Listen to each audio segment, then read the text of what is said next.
آج 5 رجب کا دن ہے اور بدھ کا روز ہے۔ تھوڑی سی چینی اور 5 لونگ لینے ہیں، اس کے اوپر ایک خاص عمل کرنا ہے۔ تو ناظرین، عمل بتانے سے پہلے آج میں آپ کو خاص راز کی بات بتانے والا ہوں کہ آج کا دن آپ کی زندگی کو بدلنے والا ہے۔ آج کا دن آپ کے گھر کے معاملات کو بدلنے والا ہے۔ آپ اپنے نبی کی طرف توجہ دیں، اللہ کے قرآن کی طرف توجہ دیں۔ اللہ نے آپ کو اپنی عبادت کے لیے پیدا کیا ہے۔ قرآن کہتا ہے کہ خلقت الجن والانس الا لیعبدون، لیکن بدقسمتی ہم نے اللہ کے اس حکم کو چھوڑ دیا، سمجھا نہیں۔ قرآن جس ہستی پر نازل ہوا، اس ہستی کا آپ کو اندازہ ہے کہ اس کے پاس طاقت اللہ نے کتنی دی تھی؟ اللہ نے ان کو کتنا عطا کیا تھا؟ میرے ذہن میں ایک چیز آ رہی ہے کہ ایک دن ابو جہل آیا، آ کر کہتا ہے، بتا محمد، میری مٹھ کے اندر کون سی چیز ہے؟ اگر تو بتا دے گا تو میں مان لوں گا کہ تو اللہ کا رسول ہے۔ وہ مٹھ بند کر کے آیا نا، ایک پتھری لے کر، یہ کنکریاں پتھر، تو اس کو یہ گمان تھا کہ اس کو کیا پتہ چلے گا، یہ تو عام آدمی ہے، لیکن اس کو یہ علم نہیں تھا کہ یہ نبیوں کا امام ہے۔ آ کر کہنے لگا کہ دس محمد، بتا محمد، میری مٹھ کے اندر کون سی چیز ہے؟ اللہ کے پیارے پیغمبر محمد صلی اللہ علیہ وآلہ وسلم تھوڑا سا گھبرانے لگے، لیکن اللہ نے آسمانوں سے کہا، اے میرے پیارے پیغمبر محمد مصطفیٰ صلی اللہ تعالی علیہ وسلم، گھبرانے کی کیا ضرورت ہے؟ اس بندے کو کہو، اس ابو جہل کو کہو کہ میں بتاؤں یا آپ کے مٹھ کے اندر جو چیز ہے وہ خود بول پڑے۔ اللہ، جس کے ساتھ اللہ ہو اس کو کوئی ٹینشن ہے؟ اس کو کوئی مصیبت آ سکتی ہے؟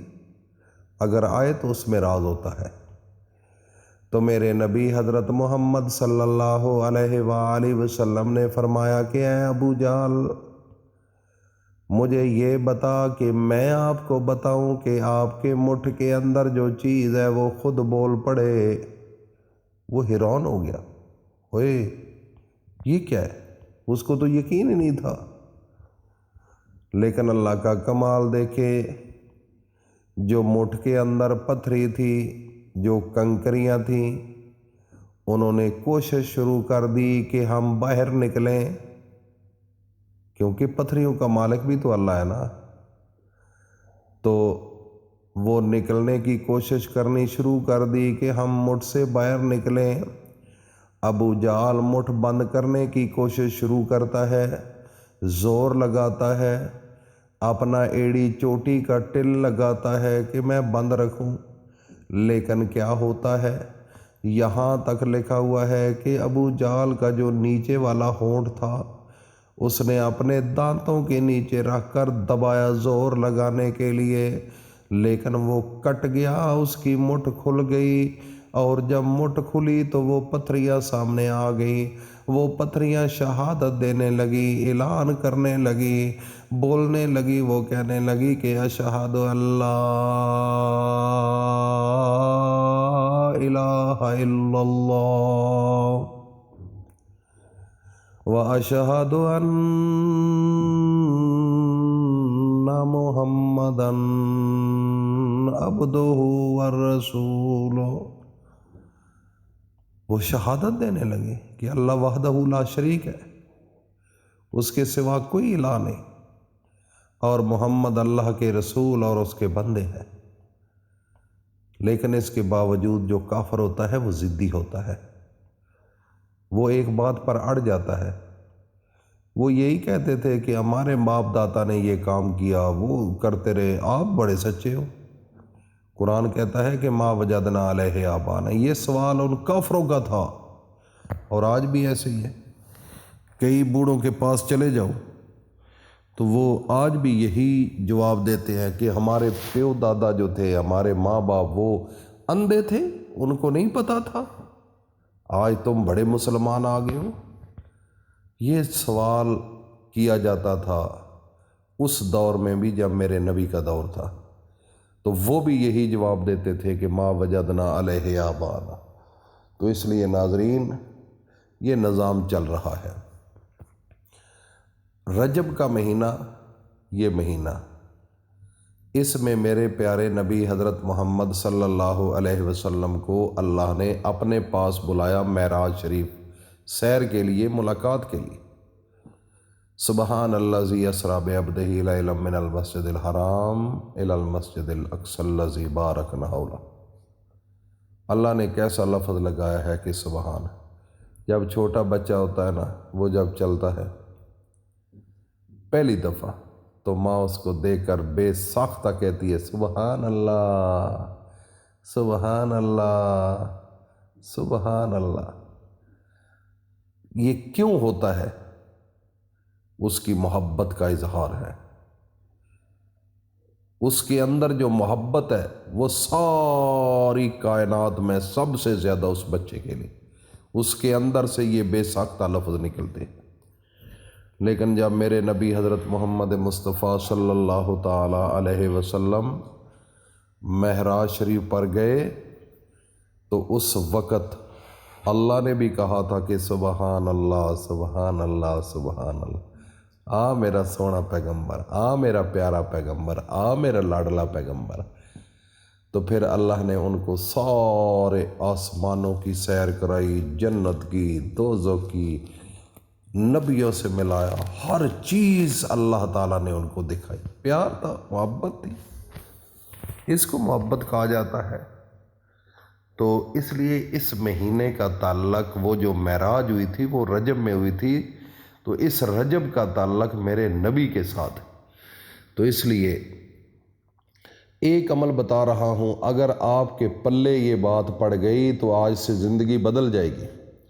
آج بدھ تو کم سدھ، آج اپنے کم کو سدھ بنا لو، سونا بنا لو، زندگی کو بدل لو۔ آپ نے ایسے کرنا ہے کہ 5 لونگ لینے ہیں اور تھوڑی سی 1 مٹھ چینی لینی ہے، 1 مٹھ۔ آپ نے باوضو ہو کر اچھے طریقے سے وضو کرنا ہے، اور وضو کرنے کے بعد آپ نے ان دونوں چیزوں کو، ایک کو پلیٹ میں رکھ لو اور دوسرے لونگوں کو اپنے ہاتھ، دائیں ہاتھ کی ہتھیلی پر رکھ لو، اور اس کو ہتھیلی پر رکھنے کے بعد اپنے ہاتھ کو اس چینی کے ساتھ مس کر دو، لگا لو ساتھ۔ تو آنکھیں بند کر لو، 3 مرتبہ درود پاک پڑھو، اللہم صلی علی محمد وعلی آل محمد کما صلیت علی ابراہیم وعلی آل ابراہیم انک حمید مجید، اللہم بارک علی محمد وعلی آل محمد کما بارکت علی ابراہیم وعلی آل ابراہیم انک حمید مجید۔ ناظرین، یہ 3 دفعہ آپ نے پڑھنا ہے، اور اس کے بعد آپ نے 3 دفعہ سورہ کوثر کو پڑھنا ہے، انا اعطینک الکوثر فصل لربک وانحر ان شانئک ھو الابتر۔ کیونکہ یہ جو سورۃ کوثر ہے یہ بھی میرے نبی پر اتری تھی، میرے نبی کو خوش کرنے کے لیے، ان کو تسلیاں دینے کے لیے، حوض کوثر کی بشارت دی اللہ نے۔ تو رجب کا مہینہ بھی سیر والا ہے، اور یہ سورہ کوثر بھی اللہ کے نبی کو خوش کرنے کے لیے، دلی سکون دینے کے لیے اللہ نے نازل کی، اور اس کو آپ نے 3 دفعہ پڑھنا ہے۔ اور اس کے بعد آپ سن لیں، یا فتاح ہو یا رزاق ہو، یا فتاح ہو یا رزاق ہو، اس کی ایک تسبیح آپ نے پڑھنی ہے، 100 دانوں والی تسبیح ہو۔ تو جب آپ نے پڑھنا ہے نا، یا فتاح ہو یا رزاق ہو، ایک سانس میں دونوں اللہ کے ناموں کو پڑھنا ہے، یا فتاح ہو یا رزاق ہو، یہ پڑھ کر ایک تسبیح، اس کے بعد 11 مرتبہ پڑھنا ہے سبحان اللہ و بحمدہ، سبحان اللہ و بحمدہ، سبحان اللہ و بحمدہ۔ 11 دفعہ پڑھنے کے بعد آخر میں پھر 3 مرتبہ درود پڑھ لینا ہے، پھر ان دونوں چیزوں پر دم کر دینا ہے۔ جب آپ دم کر دیں گے نا تو اس کے بعد آپ نے آج کی تاریخ میں اگر کر سکیں تو سب سے بہتر، اگر نہیں کر سکے تو صبح جمعرات ہے کل، یہ دونوں چیزیں جو ہے نا وہ میں آپ کو بتاتا ہوں کیا کرنا ہے۔ 5 لونگ جو ہیں وہ وہاں پر رکھنے ہیں جہاں پر پیسے رکھتے ہو، جہاں پر آپ کے پیسے ہوتے ہیں، الماری میں، دراز میں، پرس میں، کسی مقام پر۔ اور جو چینی ہے نا، چینی آپ نے جہاں پر چھوٹی چھوٹی چیونٹیاں، کیڑے، وہاں پر آپ نے اس کو پھینکنا ہے۔ اللہ، پھر یہ ایک دانہ چینی کا آپ کو 1-1 لاکھ 1-1 کروڑ روپیہ دے گا۔ اور یہ جو لونگ ہے نا ادھر، اس کا کمال دیکھنا، اس کا کمال دیکھنا، اس کا کلر چینج ہوتا جائے گا کچھ دنوں کے بعد۔ تو ناظرین، یہ عمل جن لوگوں نے کیا ہے نا ان کی زندگی بدلی ہے، اور یہ رجب کے مہینے کے اندر عمل بتایا جاتا ہے، اور یہ رجب کے مہینے میں ہی آپ نے کرنا ہے۔ یہ ایک طریقہ ہوتا ہے۔ دیکھو نا، ایک قابلہ ہوتا ہے اور اس کے اندر جس کے اوپر وہ قابلہ بھیڑا جاتا ہے وہ لگاتے ہیں، وہ جس جگہ پر ایڈجسٹ ہوتا ہے وہاں پر ہی وہ فائدہ دیتا ہے نا۔ تو یہ چیزیں، ہر چیز کا ایک ٹائم ہوتا ہے، فجر کا فجر کے وقت، زور کا زور کے وقت، عصر مغرب عشاء کا ایک وقت ہے۔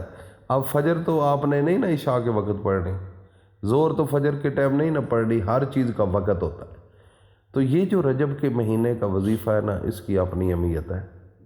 یہ نسخے ہوتے ہیں، یہ ایک طریقہ کار ہوتا ہے، یہ تشخیص ہوتی ہے بالنفع کس میں ہوتا ہے زیادہ۔ تو اس لیے جو میری مائیں بہنیں بیٹیاں پیسے کی وجہ سے پریشان ہیں، یا کوئی اور گھر کے اندر معاملات خراب ہیں، کیونکہ پیسے نہ ہو، گھر نہ ہو تو سکون نہیں ہوتا، لڑائیاں، جھگڑے، اور اس کے علاوہ کسی کے پاس جانا ہو، پیسے نہ ہو تو پھر بھی پریشانی۔ اگر بچے ضد کرتے ہوں، پیسہ نہ دیں تو وہ بھی پریشانی۔ اگر آپ کا کوئی رشتہ دار بیمار ہو جائے، پیسے دے کر آؤ، وہ آپ کو دعائیں دے گا۔ آپ کا کوئی رشتہ دار نہ بھی ہو تو جب آپ اس کے گھر جائیں گے، پیسے دیں گے تو وہ آپ کے لیے بڑی دعائیں مانگے گا۔ اس لیے پیسے کا اہتمام یار کرو، یہ وظیفہ ضرور کرو۔ اللہ پاک عمل کی توفیق عطا فرمائے۔ وآخر دعوانا ان الحمدللہ رب العالمین۔ آخر میں آپ کو بات بتاؤں، جن لوگوں نے اس وظیفے کو کرنا ہے وہ لائک ضرور کرے، لائک سے پتہ چلے گا کہ آپ کو اس کی اجازت دی جائے گی، آپ کو اجازت ملے گی، کیونکہ کوئی عمل ہے اجازت کے بغیر نہیں ہوتا، اجازت دینا ضروری ہوتی ہے۔ اجازت کے بغیر وہ طاقت نہیں ہوتی عمل میں، وہ وظیفے میں، اس لیے آپ یہ ضرور کریں۔ اللہ حافظ، السلام علیکم۔